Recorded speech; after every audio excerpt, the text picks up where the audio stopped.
Muy buenas tardes. Les doy la bienvenida a este webinario que hemos llamado sobre Introducción a la Legislación Empresaria, que estamos haciendo desde la Universidad Tecnológica Nacional. Bueno, les voy a contar un poquito cómo vamos a desarrollar este espacio de tiempo que tenemos para hacer la presentación del curso de posgrado que se llama Legislación Empresaria. Vamos a hacer una presentación, pues una breve presentación mía, luego vamos a compartir un PowerPoint donde vamos a explicar brevemente cuáles son los conceptos que vamos a tratar en este curso que se llama Legislación Empresaria, y luego vamos a abrir un espacio para que ustedes puedan hacer sus preguntas o cualquier inquietud que tengan acerca de este curso sobre legislación empresaria. Para comenzar, me gustaría presentarme. Mi nombre es María Elisa Agnone, soy abogada de profesión. Les voy a contar un poco sobre mi experiencia profesional y académica. Soy egresada de la Universidad Nacional de Rosario y tengo estudios de posgrado en Derecho Empresario y también en Derecho del Trabajo. También me he especializado en la Universidad Católica de Lovaina en Derecho y Economía. Y el año pasado he terminado mi especialización en docencia universitaria en la Universidad de Buenos Aires. Soy docente de la Universidad de Buenos Aires, de esta casa de estudios, donde justamente doy en forma presencial en la maestría en Administración de Negocios el curso sobre legislación empresaria.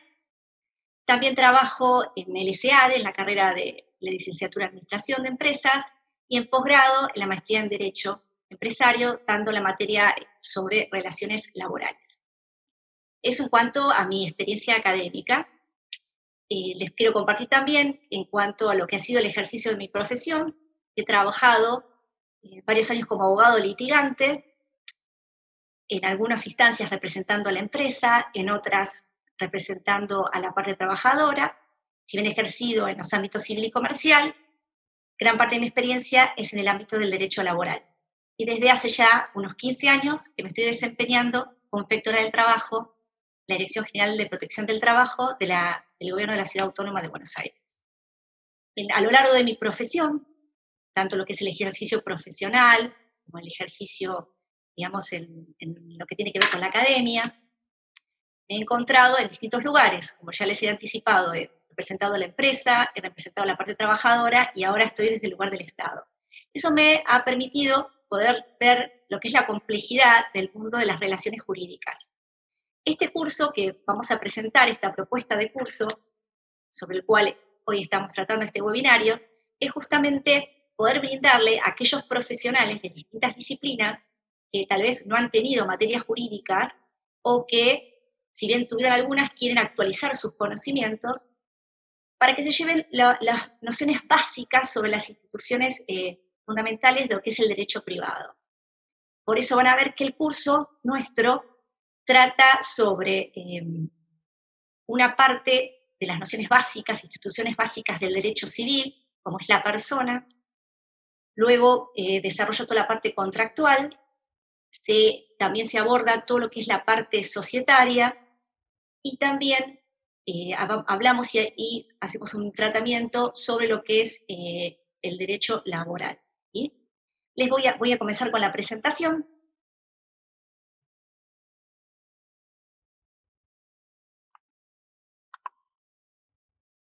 Muy bien.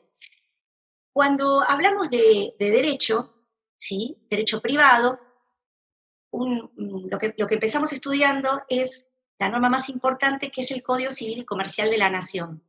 El Código Civil y Comercial de la Nación regula la vida de las personas desde su nacimiento, todo a lo largo de su vida, actos fundamentales como ser la filiación, el matrimonio, las contrataciones, los derechos reales, hasta el fin de su existencia, que se da con todo el proceso de la sucesión. ¿Sí?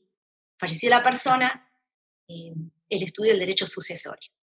Como en esta materia está enfocada más que nada a los aspectos comerciales, lo que vamos a hacer en una introducción es a lo que es la persona, pero enfocar aquellos aspectos que tienen que ver con toda la parte de contrataciones, ¿sí? Así vemos que vamos a diferenciar a la persona como sujeto de derecho en persona humana, que son los seres humanos, y persona jurídica. Cuando abordemos todo lo que es la persona humana, vamos a distinguir algunos atributos que hacen esa persona humana que tienen que ver con el nombre de esa persona, que le identifica como tal, el domicilio, es decir, el lugar donde podemos encontrar, hallar esa persona, y la capacidad que esa persona tiene. Y ahí vamos a hablar de lo que es la capacidad que la persona tiene de ser titular de derechos y obligaciones, que sería una capacidad de derecho, diferenciarla de una capacidad para ejercer sus derechos. Ahí veremos que todos tenemos capacidad de derecho, pero no todos tenemos la capacidad para ejercer los derechos por nosotros mismos. Veremos algunas limitaciones que tienen, por ejemplo, los menores de edad, que van adquiriendo capacidad a lo largo del desarrollo de su vida. Es una cuestión progresiva. Amén de la persona humana, todo el Código Civil y Comercial de la Nación tiene todo un apartado donde regula a la persona jurídica. Cuando hablamos de la persona jurídica, a diferencia de la persona humana que tiene una existencia física, la persona jurídica vamos a ver que es una construcción, es un sujeto que tiene una existencia ideal. La persona jurídica es persona porque las normas le dan esa aptitud para tener derechos y obligaciones. La persona jurídica también tiene una serie de atributos, algunos que son bastante parecidos, es decir, coinciden con los que tiene la persona humana.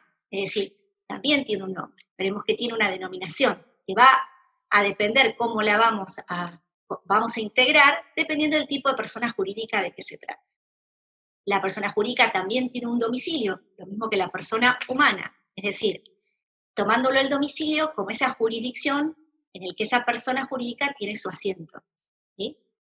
La persona jurídica tiene un patrimonio para funcionar, un capital. Tiene una duración. Así como la persona humana tiene su vida, la persona jurídica tiene una duración. Y tiene un objeto. Cuando hablamos del objeto de la persona jurídica, tiene que ver con la o las actividades que esa persona jurídica va a realizar. Si nosotros estudiamos el Código Civil y Comercial de la Nación, veremos que el Código Civil y Comercial de la Nación hace una clasificación de las personas jurídicas. Yo me voy a detener en algunas personas jurídicas que vamos a desarrollar a lo largo del curso de legislación empresaria.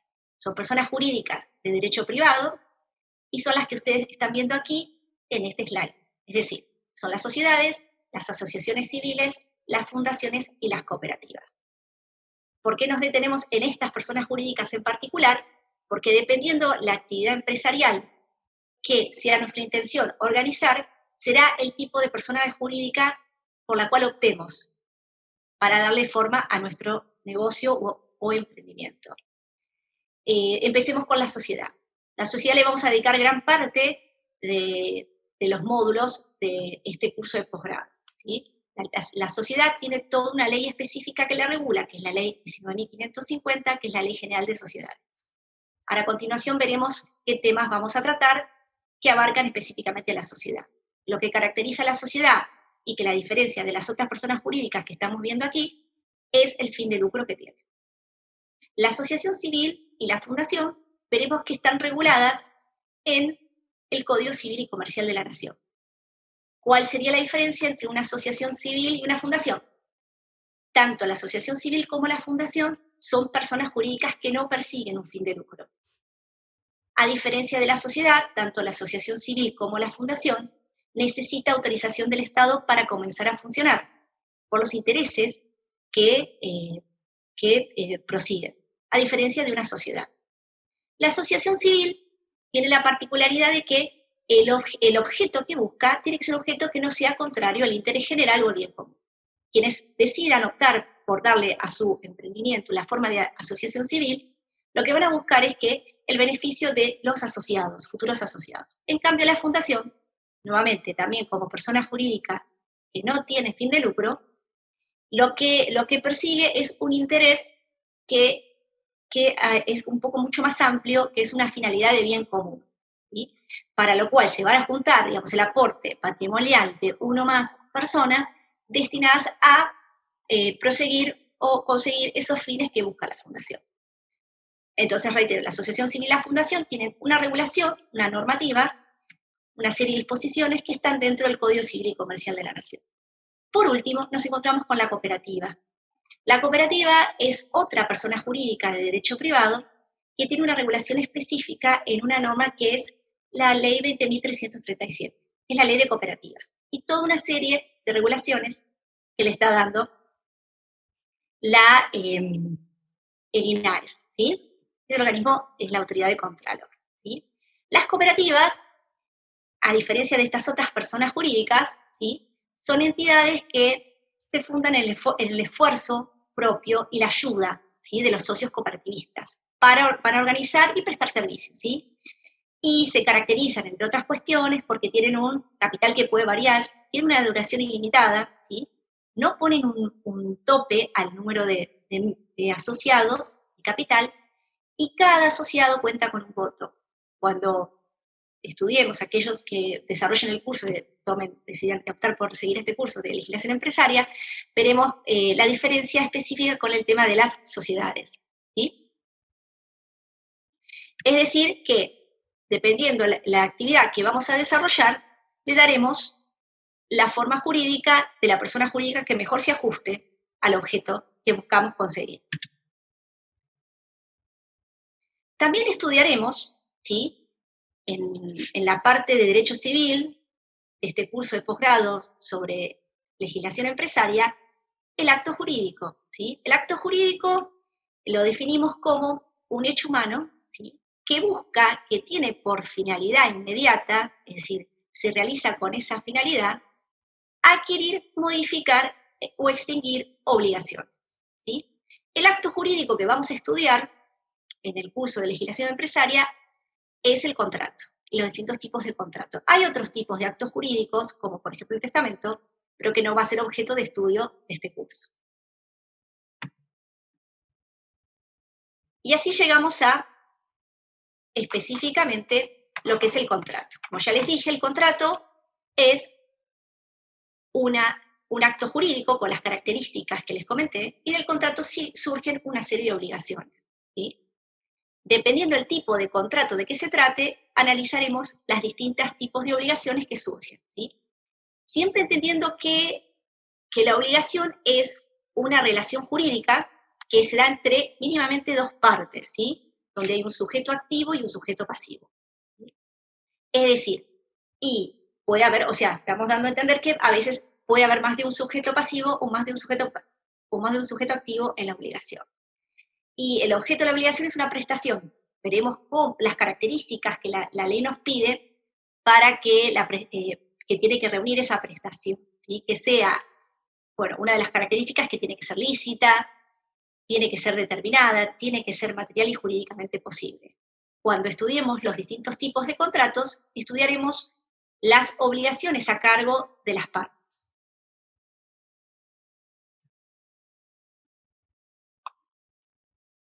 Así, en este slide, ustedes podrán ver algunos de los contratos que abordaremos en el transcurso del curso de legislación empresaria. Básicamente, como verán ustedes, son contratos de contenido comercial, ¿sí? No nos vamos a abocar a contratos como locación de un inmueble para destino de vivienda, ¿sí? Aquí tenemos algunos de los contratos que vamos a estudiar. Tenemos el caso del contrato de suministro, ¿sí?, que asegura, el contrato de suministro tiene la particularidad, uy, vuelvo para atrás, ahí está. El contrato de suministro se caracteriza porque hay una parte, que vamos a ver nosotros, que es el suministrante, que quiere asegurarse un nivel de colocación, ¿sí? Y el suministrado quiere asegurarse un nivel de provisión, ¿sí? Entonces, el objeto del contrato de suministro es eso, que un bien o un servicio a cambio de una suma de dinero. Se va a diferenciar de una compra-venta por la continuidad en las prestaciones. Eso es lo que diferencia al suministro. Otro de los contratos que vamos a estudiar es, por ejemplo, la franquicia, el contrato de franquicia. donde tiene la particularidad, son los contratos comerciales más utilizados, donde tenemos dos partes, el franquiciante y el franquiciado. El franquiciante, que lo que va a proveerle al franquiciado es el derecho a utilizar un sistema probado de ventas, ¿sí?, para poder comercializar ya sea un producto o un servicio, ¿sí? Le va a dar toda una asistencia técnica o comercial y todo el conocimiento, conjunto de conocimientos técnicos que es conocido como el know-how, ¿sí? A cambio, el franquiciado, es decir, por ese sistema le está transfiriendo al franquiciante, lo que le va a dar es, le va a pagar un derecho que se llama regalía, ¿sí? En algunos casos, algunas franquicias, aparte de las regalías que hay que abonar como franquiciado, se exige además un derecho para ingresar a la red. Otro contrato que también vamos a estudiar es el contrato de leasing, ¿sí?, en sus distintas formas. El contrato de leasing es un contrato que se caracteriza, bueno, tiene dos partes, un dador del leasing, un tomador del leasing, y el objeto que tiene ese contrato es el de poder transferir el uso y goce, ¿sí?, de la cosa, con más la opción de compra, ¿sí?, a cambio, es decir, vamos a ver que a cambio del pago de lo que se llama cargo, ¿sí? Es decir, ese sería uso y gozo de la cosa y eventualmente poder adquirir la propiedad de la cosa.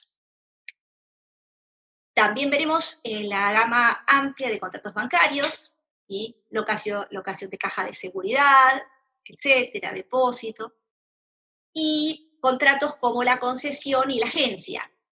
La concesión con dos partes, que es el concedente, una de las partes, y el concesionario la otra. El concedente es el que va a dar las mercaderías, va a otorgar toda información técnica, le va a dar el uso de la marca, etcétera, al concesionario, y el concesionario actuando en nombre y por cuenta propia, ¿sí?, para poder y comercializar en forma, digamos, exclusiva las mercaderías que le va a dar el concedente, ¿sí?, siempre respetando los límites geográficos de actuación que han sido convenidos, ¿sí? Y la retribución que se va a llevar al concesionario suele consistir en una comisión o margen, ¿sí?, de la venta del producto. Visto esto, que es toda la parte contractual que vamos a desarrollar, es decir, resumiendo lo que hemos visto hasta ahora, la persona humana, jurídica, los distintos tipos de personas jurídicas privadas, ¿sí?, la contratación, lo que es el contrato, ¿sí?, como acto jurídico, los distintos tipos de contratos, vamos a estudiar cómo se forma el contrato, cómo se forma el consentimiento del contrato, con una primera parte que es la oferta, cómo es la aceptación, cómo se cumplen los contratos, que es la forma querida de extinción de los contratos, y otras formas de extinción de los contratos que tienen que ver, que no son la forma normal, que sería el cumplimiento del contrato. Los distintos tipos de contratos. Y ahí vamos a cerrar la unidad, el bloque temático que tiene que ver con la parte de derecho civil y comercial, parte general del curso, ¿sí? Luego nos vamos a adentrar, una vez que hemos visto todas estas nociones, en la sociedad, ¿sí? Y vamos a estudiar la ley de sociedades, la ley 19.550. Aquí, donde vamos a hacer mucho hincapié es en una serie de artículos que tiene la Ley General de Sociedades, que son básicos para el entendimiento de toda esta norma, que tiene una cantidad importante de artículos, ¿sí? Y básicamente, cuando damos esta materia de sociedades, siempre decimos que aquel que pudo comprender el primer artículo, define lo que es la sociedad, entiende todo lo que es el contenido, porque del primer artículo de la Ley General de Sociedades se desprenden, vamos a ver, todas las nociones que uno va a estudiar en relación a la sociedad, ¿sí? Así, por ejemplo, vemos que hoy por hoy, lo que se reformó la Ley General de Sociedades, en el año 2015, cuando se sancionó el nuevo Código Civil y Comercial de la Nación, veremos que hay sociedades que pueden estar constituidas por una persona. Es decir, que puede haber sociedad con una sola persona, una o más personas. La característica es que para que haya sociedad, ¿sí?, es que tienen que organizarse esa o esas personas con alguno de los tipos que nos da la ley, tipos societarios. Por ejemplo, un tipo societario es la sociedad anónima, ¿sí? Se tienen que obligar esas personas la obligación más importante de un socio, de una sociedad, es realizar su aporte. porque el aporte va a conformar el capital de la sociedad. Y eso lo van a hacer para producir o intercambiar bienes y servicios. Y la obligación que tienen es participar en las ganancias si es que el negocio es exitoso y soportar las pérdidas. Se aclara que la forma en que soportarán las pérdidas los socios va a depender del tipo societario, ¿sí? Es decir, de la responsabilidad que vaya ligada al tipo societario que se adopte. Hoy por hoy veremos que los tipos societarios, donde hay una responsabilidad que es ilimitada y solidaria, no son tipos societarios por los cuales se opte darle una forma jurídica a la sociedad. Por ejemplo, hoy por hoy no se opta por organizar o constituir una sociedad colectiva, que es uno de los tipos de sociedades de personas que están dentro de la ley. Habitualmente, quien quiere empezar con su emprendimiento va a optar por un tipo societario que podría ser una sociedad de responsabilidad limitada, una sociedad por acciones simplificada o una sociedad anónima. Aquí estamos viendo algunas de las cuestiones que vamos a desarrollar en la parte societaria, ¿sí?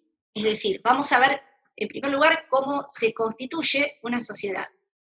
Y ahí es muy importante un artículo, que es el artículo 11 de la Ley General de Sociedades, donde yo siempre digo, cuando enseño la parte de sociedades, que tiene como una radiografía de lo que es una sociedad, ¿sí? Es decir, si nosotros leemos el artículo 11 y vemos todos los requisitos que tiene que tener el instrumento de constitución de una sociedad, que va desde los datos filiatorios de los socios, al objeto, el capital, los derechos y obligaciones de los socios, entre otros requisitos.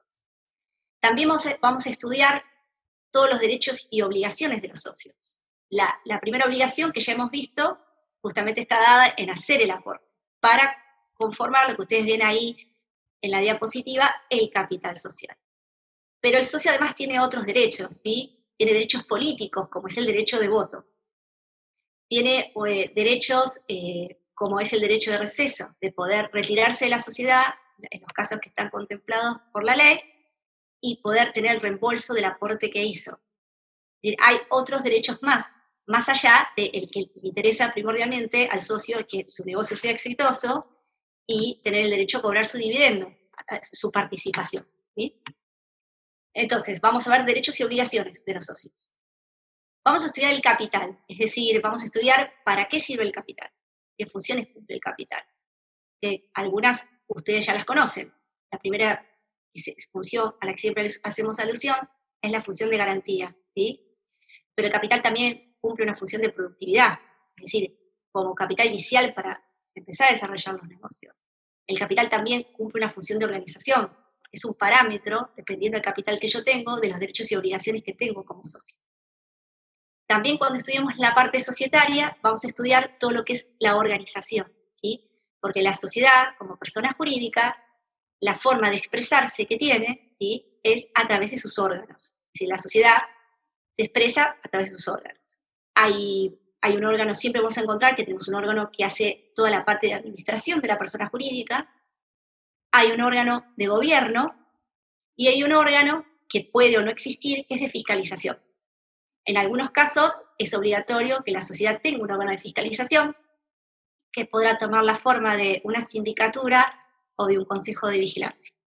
Cuando no se requiere o se puede prescindir de un órgano de fiscalización, la fiscalización está en manos de los socios, ¿sí? Es decir, controlar, compulsar cómo se está desarrollando la administración. En esta parte vamos a hacer mucho hincapié sobre lo que es la responsabilidad, ¿sí? Del administrador, cómo responde, ¿sí? Es decir, vamos a ver que el administrador tiene que actuar con la diligencia y la buena fe de un buen hombre, de negocio, ¿sí? Es decir, que ante una situación de incumplimiento de sus obligaciones, es decir, podrán los restantes socios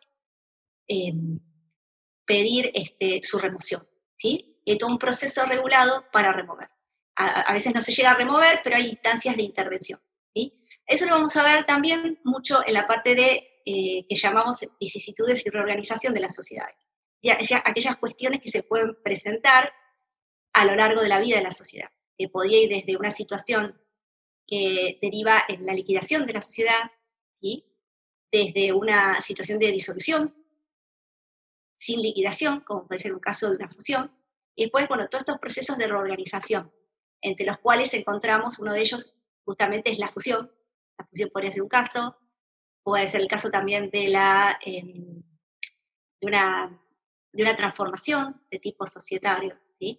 Todas estas cuestiones las vamos a ver. Y luego, para finalizar, lo que vamos a estar viendo, tratando, es todo lo que tiene que ver con los tipos. Y una vez que hemos estudiado toda la parte general, ¿sí? Hemos visto cómo se constituye una sociedad, cuáles son los derechos y obligaciones, cómo es el capital, cómo se constituye, qué bienes yo puedo aportar como capital, ¿sí? Si puedo aportar un inmueble, un automotor, puedo aportar derechos, puedo aportar inmuebles grabados, puedo aportar créditos, es decir, las funciones, principios de capital, cómo está organizado, situaciones, vamos ahí a adentrarnos sí, en ver específicamente los distintos tipos societarios, es decir, las particularidades, sobre todo de la sociedad de responsabilidad limitada, la SRL,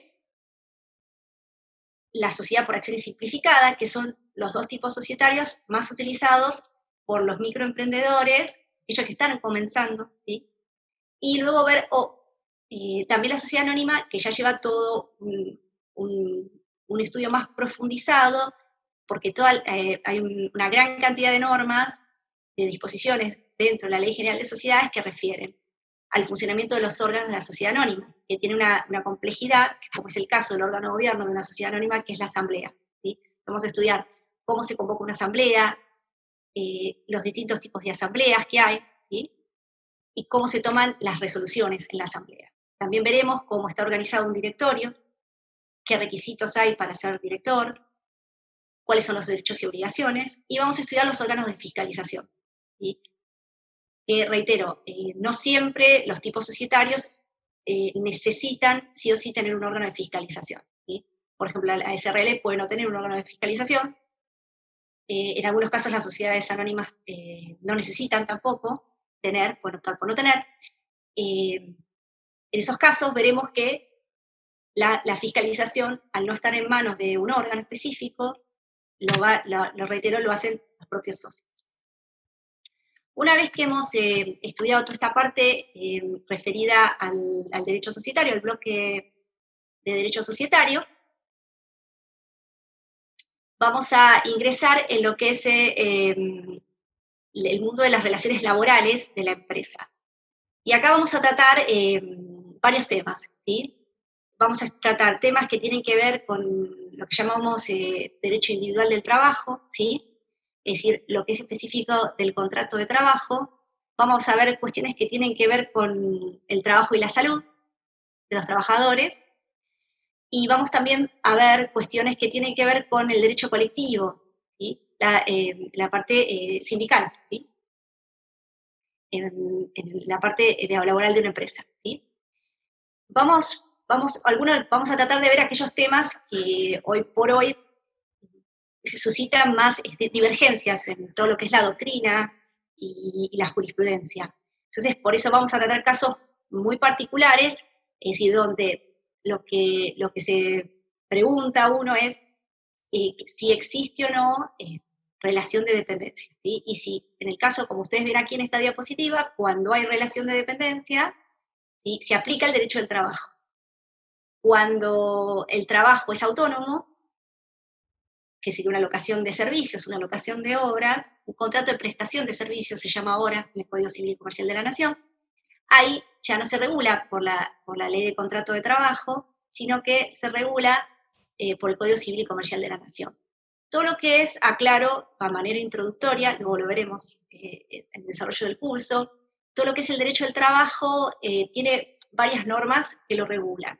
La norma más importante es la Ley de Contrato de Trabajo, que es la 20.744, luego está la ley que regula todos los riesgos de trabajo, la 24.557, tenemos toda una legislación para convenios colectivos, tenemos legislación de jornada de trabajo, la ley de jornada de trabajo, y la ley que regula toda la actuación de las asociaciones sindicales. Es decir, que tenemos variadas cuestiones. Bueno, ahora la reciente ley de teletrabajo, que obviamente la abordaremos para ver sus pros y sus contras, ¿sí? porque es una nueva forma de trabajar. Ustedes piensen que la ley de contrato de trabajo tiene más de 40 años y responde en su redacción originaria a formas de trabajo que hace unos años atrás se desarrollaban y ahora la forma de trabajar se ha ido modificando. Entonces hay que buscar soluciones a nuevas formas de trabajar que se están planteando en la actualidad. Si veremos, haremos un análisis crítico de la nueva norma referida al teletrabajo, ¿sí? Lo que nos sucede a nosotros es que tenemos que entender que lo que va a entrar dentro del ámbito del derecho del trabajo, ¿sí? Va a ser siempre que existe una subordinación, ¿sí? Subordinación económica, porque el trabajador depende de ese salario, subordinación jurídica, que tiene que ver con quién le va a dar las órdenes e instrucciones de trabajo, ¿sí? Y la subordinación técnica, en cuanto a cómo se va a desarrollar esa tarea. Siempre que exista subordinación, si encontramos estas notas de subordinación, dice la ley de contrato de trabajo, presume que existe, que se ha de aplicar la ley de contrato de trabajo porque presume que existe un contrato de trabajo.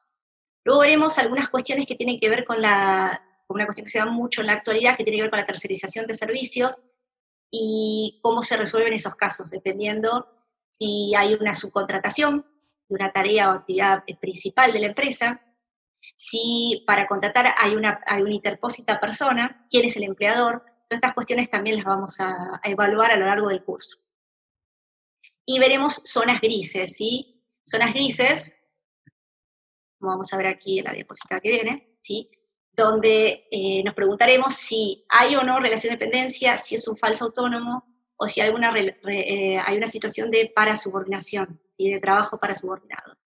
Una de las grandes cuestiones que se está presentando en estos tiempos tiene que ver con, referida a esta cuestión, tiene que ver con las personas que desarrollan su trabajo a través de plataformas, los trabajadores de las plataformas digitales. Lo que se está cuestionando es si estos trabajadores han de estar contemplados dentro de la ley de contrato de trabajo o si el trabajo que realizan es autónomo. Así que vamos a estar estudiando esa cuestión que es de interés y hoy por hoy está en discusión qué normativa se le aplica a aquellas personas que trabajan por intermedio de una plataforma digital, ¿sí?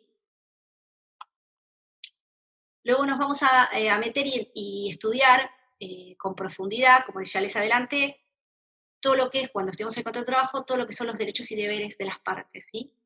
Ya sean los derechos y deberes comunes de las partes, que son el de buena fe, el de colaboración, así como aquellos derechos específicos. Igual en materia de derechos y deberes van a ver ustedes que siempre el derecho de uno se transforma en el deber de la otra parte, ¿sí?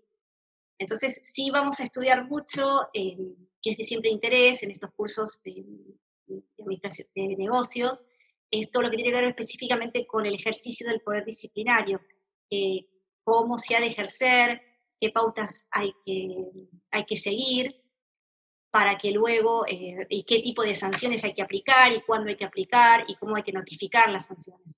Es una cuestión que siempre tratamos mucho cuando vemos este curso de legislación empresaria. Más allá de eso, también vamos a ver, como les adelanté, cuestiones de trabajo y salud, ¿sí? Cómo ha de protegerse toda la cuestión de la normativa en materia de seguridad e higiene laboral, ¿sí? Ya bueno, ahora con algunas modificaciones que ha tenido, normas que se le han sumado con la cuestión de la pandemia por el COVID, ¿sí? Y como les adelanté, vamos a cerrar el curso con un bloque temático dedicado a lo que es, digamos, la actividad sindical. Bueno, básicamente esto va a ser el recorrido que vamos a hacer a lo largo del curso.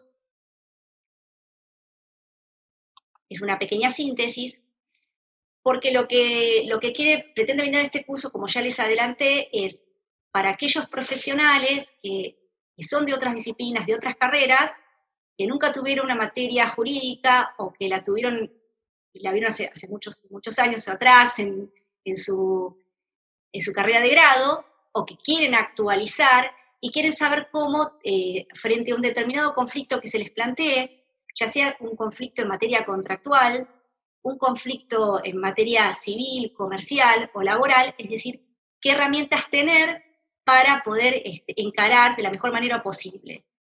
Siempre tratando, como decimos en estos cursos, de evitar que planteó que fuera el conflicto, que el conflicto se judicialice, de tratar de no llegar a la justicia, ¿sí? Tratar de que las partes puedan resolver el conflicto a través de las distintas formas de resolución de conflictos, ¿sí? Que puede ir desde una situación de mediación, donde son las partes que buscan su propia solución al conflicto, a una situación, a una resolución por vía de la conciliación, donde ya el conciliador laboral actúa brindando fórmulas para solucionar el conflicto. Es decir, la idea es poder solucionarlo porque de esta manera, si evitamos que se judicialice, son las mismas partes que lo resuelven. Cuando el conflicto no se puede resolver de esta manera, va a ser una tercera persona, que va a ser el tribunal o juzgado, el que va a determinar la resolución del conflicto. Entonces va a haber que aceptar esa resolución, pero hay menos chances de cumplimiento. Van a ver ustedes que siempre cuando se negocia el conflicto, primero que se resuelve más rápido, porque los tiempos de la justicia no son los tiempos nuestros, ¿no? De las personas y los conflictos. Y también, obviamente, implica un ahorro, un dispendio de gastos. Así que todo lo que se pueda solucionar vía negociación, y para eso tener las herramientas, la idea es que el curso brinde estas herramientas para que los asistentes al curso, detectado que fuera un conflicto, sepan cómo encararlo y la mejor forma para solucionarlo. Bueno, dicho esto, voy a dejar de compartir la pantalla. Muy bien. Vamos a ir viendo algunas preguntas que se fueron muy bien. Algunas preguntas que nos han hecho en materia de personas jurídicas. Estoy viendo. Bueno, aquí nos mandan saludos, les mandamos saludos a la gente de Mendoza, que veo que está participando de este webinario.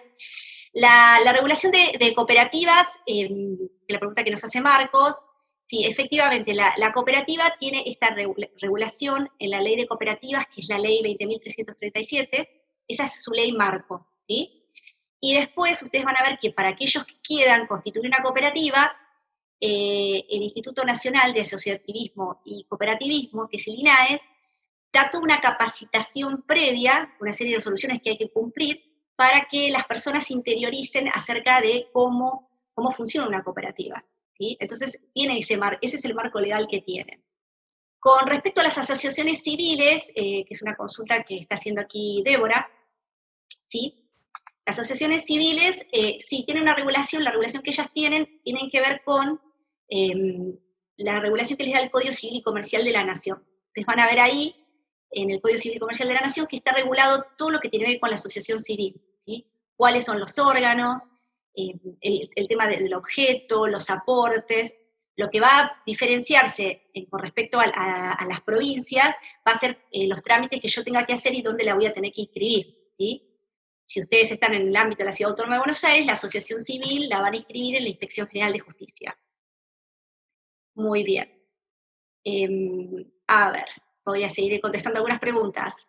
Con respecto a las universidades, va a depender, la forma que tienen va a depender. Hay muchas universidades privadas que suelen adoptar la forma de fundación, ¿sí? Hay varias que tienen la forma de fundación, y las personas que trabajan para la fundación sí están en relación de dependencia. ¿Sí? Es decir, puede haber algún docente en particular que sea contratado para algún curso en particular que no forme parte de la planta permanente, pero sí suelen adoptar la forma de fundación. La UADE, por ejemplo, es una fundación. Sí. Con respecto a una pregunta que nos hace Ricardo, si vamos a tener material para trabajar, sí, vamos a trabajar. La idea es como esto es un curso de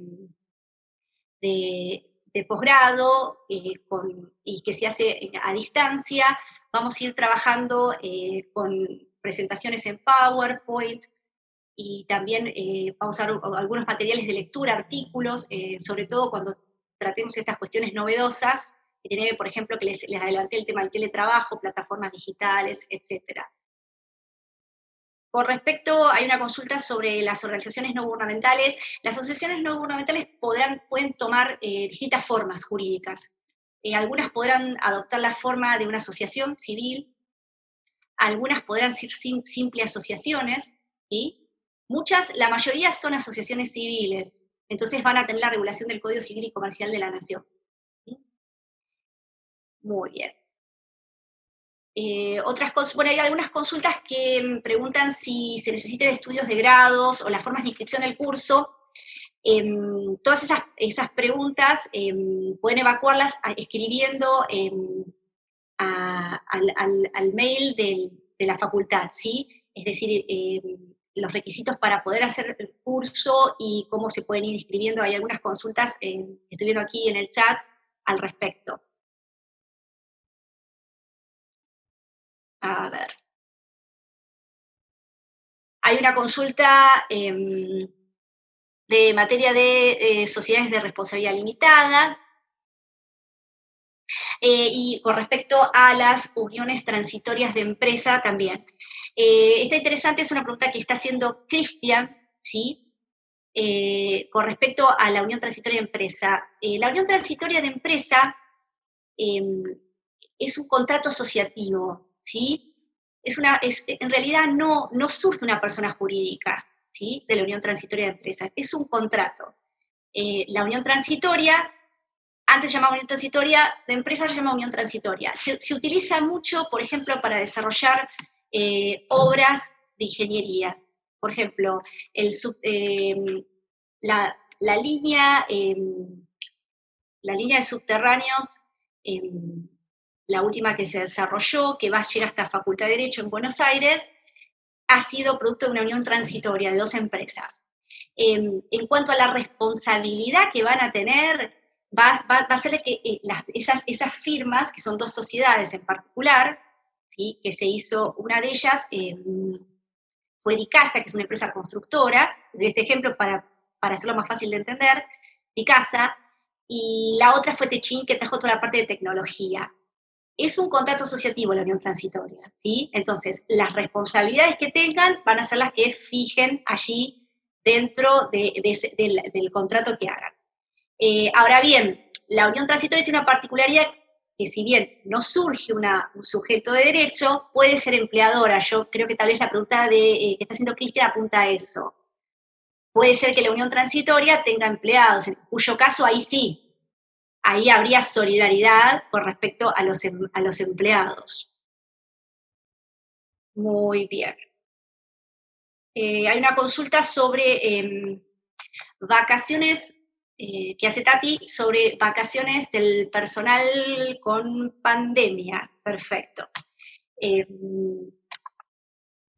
La consulta yo supongo que se refiere a la licencia ordinaria, entiendo, ¿sí? En realidad, digamos ahora, durante la cuarentena y mientras dura la cuarentena y esta situación de aislamiento, que le llaman aislamiento social, ¿no? Preventivo obligatorio, se legisló la materia laboral, ¿sí? Entonces ustedes van a ver que hay una serie de personas que están licenciadas para trabajar.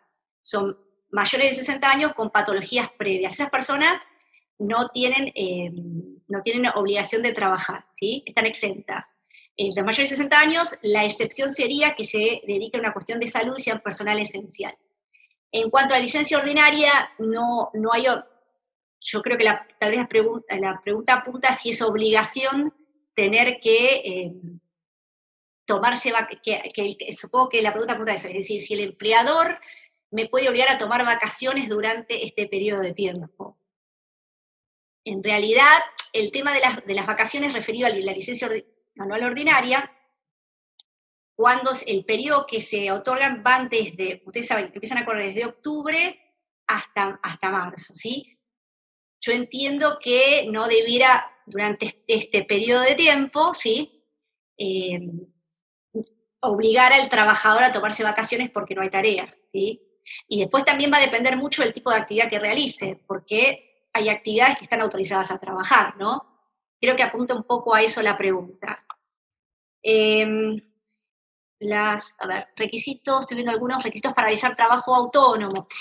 Cuando es un trabajo autónomo, tengan presente que se regula por el Código Civil y Comercial de la Nación, ¿sí? Entonces, lo que van a hacer las partes de ese trabajo autónomo, van a suscribir un contrato de prestación de servicios, y se van a regir por esas cláusulas, donde van a indicar los servicios que se van a prestar y cuál va a ser la contraprestación de esos servicios, ¿sí? Hay varios que están preguntando por el contrato de locación de servicios. Si es una locación de servicios, el encuadro, el marco legal, tiene que estar regulado, por eso les expliqué, no está dentro de la ley de contrato de trabajo, sino que va a estar regulado en el Código Civil y Comercial de la Nación y en el contrato que se suscriba. Todo lo que tiene que ver con las presentaciones, a ver, tenemos algunos asistentes desde Honduras, así que bueno, les damos nuestro saludo a Paola, que nos está escribiendo en Honduras. Todo lo que tiene que ver con la presentación esta va a estar disponible en el blog de la facultad. Así como ustedes pueden ver en la pantalla, ahí desde el soporte técnico, todos los cursos y seminarios los pueden seguir a través de YouTube y Facebook. Y esto está siendo grabado en streaming para que ustedes puedan tener este material. A ver, la pregunta de Ricardo. Está haciendo una consulta, Ricardo, con respecto a la inscripción de las personas jurídicas. No, la inscripción se rige por el domicilio, ¿sí? Entonces, si mi domicilio va a estar, por ejemplo, en la provincia de Córdoba, lo voy a anotar exactamente en la Dirección de Personas Jurídicas de Córdoba, porque la inscripción, los registros son provinciales, ¿sí? Entonces, la inscripción tiene que ver, si bien la ley de sociedades es una ley nacional, donde yo voy a inscribir va a depender del domicilio que yo le dé, ¿sí? A ver, voy siguiendo algunos. Los centros de jubilados de un sindicato. A ver, no pude entender bien esta pregunta. Centro de jubilados de un sindicato. El centro de jubilados hay que ver qué forma tiene el centro de jubilados. Si es una asociación civil, ¿sí? No entiendo, con respecto a la pregunta que apuntaría, con respecto a la parte sindical, ¿sí? Hay que ver cómo funciona y la forma jurídica que le han dado al centro de jubilados. Hay una consulta de Diego con respecto a la Inspección General de Justicia y la SAS. Bueno, eso lo vamos a estar tratando a lo largo del curso, ¿sí? Ustedes piensen que la sociedad por acciones simplificada, hago un pequeño adelanto, ¿sí? Porque porque tuvo como muy bien está señalando aquí, preguntando Diego, la regulación de la sociedad por acción simplificada está dentro de la ley de emprendedores, de apoyo al capital emprendedor. Sale con la ley de apoyo al capital emprendedor, que es mucho más amplio, a la cual haremos referencia en el curso, y en su redacción originaria fue diseñada para ser un tipo societario para el microemprendedor. ¿Por qué? Porque es muy sencillo, digamos, de constituir, bajo la forma, con el estatuto tipo, ya se podía tener en forma automática la sociedad, tener un quit, tener una cuenta bancaria, ¿sí? Y con un capital muy bajito, de 2 salarios mínimos vital y móvil. Actualmente, el Inspector General de Justicia, estamos hablando siempre dentro del ámbito de la Ciudad Autónoma de Buenos Aires, no el ámbito provincial, que es el doctor Ricardo Nissen, ya apenas salió la ley, digamos, de emprendedores y salió este tipo societario, fue muy crítico de este tipo societario, ¿sí? Entonces, ustedes imaginen que ahora él ocupa el lugar de Inspector General de Justicia y, digamos, sigue en esa línea de pensamiento con respecto a desconfía de alguna manera del accionar de la utilización de la sociedad por acciones simplificadas. Entonces ello ha derivado, ¿sí?, en una serie de restricciones que se le está imponiendo, que son a través de resoluciones que dicta la Inspección General de Justicia, ¿sí? Entonces, que tienen que ver con, una de ellas importante es el objeto, porque cuando nosotros estudiamos la SAS van a ver que en la formulación, la ley de emprendedores, la SAS tiene un objeto, es decir, refiriendo al objeto, las actividades que realiza la sociedad muy variado, ¿sí? Entonces, la idea cuando se diseñó este tipo societario es que tuviera un objeto variado, porque tal vez el que está emprendiendo comienza con una actividad, esa actividad no le resulta, entonces lo que hace es, no tiene que modificar el estatuto para cambiar el objeto. Esa fue la idea de la sociedad por acción simplificada. Entonces, pero, digamos, el inspector general de justicia actual es muy crítico de eso, entonces ha modificado el tema del objeto, ¿sí? Entonces, de alguna manera, también, o sea, hay una resolución, por lo cual suspende por 180 días la forma digital de inscripción de las SAS. Él es bastante crítico y sigue en esa línea, por lo cual no está, por lo menos en el ámbito de la Ciudad Autónoma de Buenos Aires, tan sencillo constituir una SAS ahora, ¿sí? De alguna manera, podemos decir, como lo veo yo, en mi opinión personal, se quiere desalentar utilizar este tipo societario.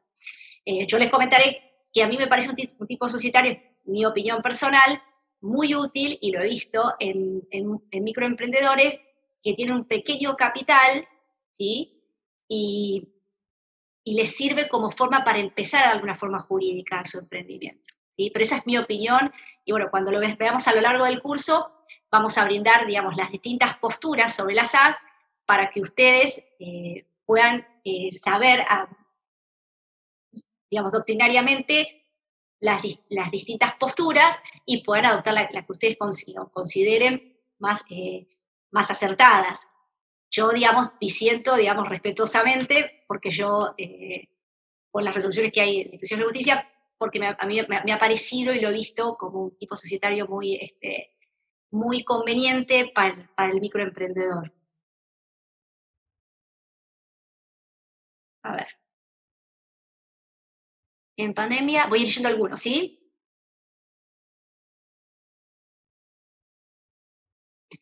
Voy a algunas preguntas que me están haciendo referidos con respecto a si se pueden hacer reducciones salariales, si las empresas pueden hacer reducciones salariales para los trabajadores. Bueno, eso va a depender mucho. Por respecto a porque hay varias consultas al respecto que tienen que ver con las reducciones salariales, ¿sí? Y las licencias, etcétera. Voy a aclarar algunas cuestiones respecto a eso en este periodo especial, ¿sí? La ley de contrato de trabajo regula todo lo que es suspensión del contrato de trabajo, ¿sí? ¿Cuándo se puede suspender? Hay un artículo que a algunas empresas se está aplicando ahora, que es el artículo 223 bis de la ley de contrato de trabajo, los invito a que lo lean, donde se autoriza en una situación de fuerza mayor, como sería la que estamos ahora viviendo, donde el trabajador no puede prestar, el empleador no puede darle tareas, y el trabajador no puede prestar sus tareas por una cuestión que es ajena, es de fuerza mayor. En esos casos se admite una reducción salarial, ¿sí? Y es una cuestión consensuada, es decir, no es una decisión que ha tomado porque quería la empleadora, sino porque es una situación de fuerza mayor. Entonces ahí sí hay una reducción salarial, es consensuada, ¿sí? Es homologada, y ahí sí se produce la reducción salarial. Eso es una cuestión, es decir, con la normativa actual, un camino que podría tomar una empresa que hoy sus actividades no las puede desarrollar, tomemos el caso hotelería, ¿no? O turismo, ¿sí? Donde realmente no le puede dar tareas a sus empleados, ¿sí? Podría optar por aplicar este artículo 223 bis, ¿sí? Otro camino es optar por esta asistencia al trabajo, el ATP, que es una parte del salario, ¿sí? Se abona a través del Estado. Uno percibe el salario, una parte me paga el empleador, que suele ser entre alrededor del 50-60% el empleador, y el resto se cubre con este programa de ATP, ¿sí? Pero para eso las empresas se tienen que adherir mensualmente, y en mi experiencia, en algunos casos se ha dado, se les ha concedido el ATP, y en otros se les ha dado para una parte de la planta, ¿sí? ¿Qué pasa con las licencias? Las licencias, me están preguntando por el tema del periodo de prueba. Sí, vamos a ver algunos, sí. Con respecto a las licencias, ahora aclaramos que hay unas licencias especiales, ¿sí? Para los grupos de riesgo, ¿sí? Entonces, aquellas personas, hay una consulta de Marisa refiriéndose a eso, los grupos de riesgo, que son personas que, por ejemplo, alguien que tiene diabetes, alguien que tiene asmático, tiene problemas cardíacos, ¿sí? O, por ejemplo, personas inmunosuprimidas. Estas personas, o personas mayores de 60 años, como les comentaba, pero que no trabajan en el área de salud, ¿sí?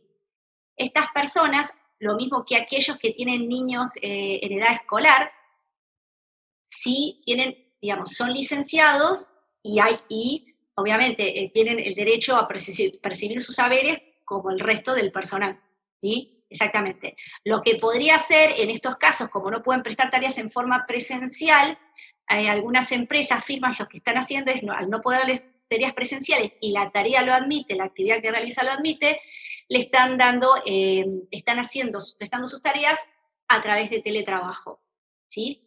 Con respecto, hay una consulta de Paula con respecto al periodo de prueba. Sí, el periodo de prueba está dividido en Capital Federal, porque en realidad el periodo de prueba en tiempos normales son esos 3 meses, desde el inicio del contrato hasta pasados los 3 meses y un día, donde, como lo dice la misma palabra, el trabajador está a prueba, entonces yo podría como empleador dar por finalizado el contrato sin tener que indemnizarle. ¿Qué ha pasado? Es decir, hay varios fallos, había casos de trabajadores en periodo de prueba, ¿sí? Que se les dio debajo el contrato, ¿sí? Y han pedido su reinstalación. Creo que es eso a lo que apunta una consulta que está haciendo aquí Paula. Es decir, está dividido por la mayor parte de las salas de la Cámara Nacional de Apelaciones del Trabajo aquellos despidos de trabajadores en periodo de prueba que han solicitado la reinstalación por la prohibición de despidos, se las han concedido. Les han concedido. Mayoritariamente les han hecho lugar. Exactamente.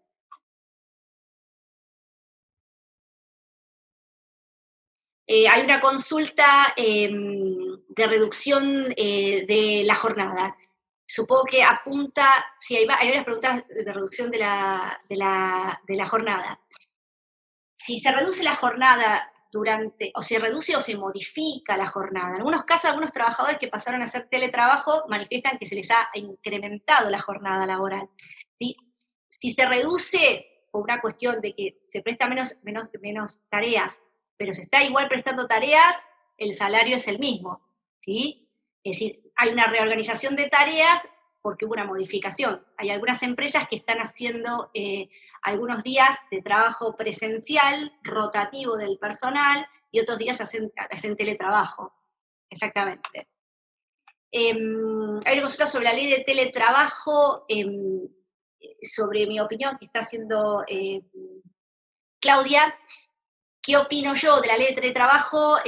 Adelanto un poco, no me parece acertada la regulación con la cual salió, ¿sí? Sobre todo lo que tiene que ver básicamente con si se puede revertir la forma de teletrabajar, de volver, digamos, me parece que no ayuda a promover el teletrabajo, ¿sí? Porque imagínense que si el trabajador manifiesta que decide revertir esta opción por el teletrabajo, se complica mucho, supongamos que la empresa no puede darle, ¿sí?, tareas presenciales porque ya no tiene, va a ser muy discutido esa cuestión, ¿sí? Es decir, ¿qué pasa si decide revertir el teletrabajo? Ahí está muy complicado. Y también hay una cuestión que tiene que ver, creo que, con la regulación de las horas y los que tienen hijos menores de edad, ¿sí? Es muy difícil controlar esa cuestión. Y por ahí pone una situación de desventaja entre los trabajadores que hacen trabajo presencial con los trabajadores que no lo hacen, ¿sí? Hay varias cuestiones para ir viendo, pero me parece que lo más de mi punto de vista, ¿no?, mi opinión personal, más criticable es esa cuestión. Es decir, que puede revertir, ir de teletrabajo a trabajo presencial, si es que optara por ello el trabajador. Hay una consulta que está haciendo Diego también, es decir, respecto también a la pandemia, ¿sí? Refiere a la imposibilidad de trabajar y reducción salarial. Si es una reducción salarial, él consulta sobre si sería una modificación abusiva en el contrato de trabajo reducir el salario, ¿sí? Vamos a ver que una de las facultades que tiene el empleador dentro del contrato de trabajo es modificar las condiciones contractuales bajo determinados parámetros, ¿sí? Es decir, si yo modifico, tiene que estar justificado y no puede causar un perjuicio al trabajador. En este caso, si la reducción salarial, respondiendo a la pregunta de Diego, tiene que ver específicamente con el artículo 223 bis, donde ha sido pactado, no sería un ejercicio abusivo de las potestades del empleador, ¿sí? En ese caso, porque se pactó y se redujo el salario porque no se podía trabajar. Por eso es importante que en esos acuerdos del 223 bis que yo les estaba adelantando en la ley de contrato de trabajo, esos tienen que ser homologados, tienen que ser consensuados, es decir, siempre y cuando se hacen modificaciones al contrato de trabajo, es decir, vamos a suponer que yo paso de una persona que trabajaba turno mañana, lo pasa al turno noche, sí, lo tengo que homologar, lo que tengo que pasar, es decir, llevarlo al Ministerio de Trabajo y homologar ese acuerdo, porque es una modificación de las condiciones de trabajo, ¿sí? Pero en este caso, si la reducción obedece a eso, es decir, a un acuerdo del artículo 223 bis, no, ¿sí? Hay una consulta que está haciendo Jessica habla de una sociedad de hechos, ¿sí? Bueno, les comento un poquito. Cuando se reformó, ella hace una consulta sobre la posibilidad de me pregunta, una sociedad de hecho pasar a ser una SRL, ser una sociedad de responsabilidad limitada. Bueno, y así voy cerrando aquí con la pregunta de Jessica, esta exposición. Luego que se reformó la Ley General de Sociedades, dejaron de existir las sociedades de hecho. Ahora tenemos lo que se llama sociedades de la sección cuarta, que los invito a leer la Ley de Sociedades, ¿sí? Esas sociedades de la sección cuarta eran antiguas sociedades de hecho, ¿sí? En ese caso, lo que se permite es que se subsanen, es decir, podrían convertirse en una SRL, es decir, era a lo que apuntaba la pregunta de Jessica, y exactamente, podrían pasar los empleados haciendo un reconocimiento de antigüedad de la labor que tenían en esa antigua sociedad de hecho. Bueno, cierro aquí las consultas, los invito a que estudien, vayan viendo, digamos, ojalá que les haya resultado de interés esta presentación, que los motive a poder hacer este curso, y lo mismo los invito a ver todos los otros cursos que tiene la facultad, que son muy interesantes, y que les va a permitir a ustedes tener todas las herramientas para cuando se encuentren con algún conflicto, es decir, como varios vimos, laborales, ahora hay muchos conflictos laborales por el contexto que estamos atravesando, ¿no? En esos casos puedan tener las herramientas como para poder enfrentarlos y poder encontrar una solución negociada. Bueno, les agradezco muchísimo la atención, espero haber podido y haber ido evacuando todas las consultas, y bueno, me despido de ustedes, porque se nos ha acabado el tiempo de exposición. Así que bueno, los invito a continuar viendo en nuestro YouTube, en nuestra página de Facebook y en el blog toda la información del curso, y ahí van a poder encontrar las presentaciones a las cuales me fueron preguntando. Muchísimas gracias.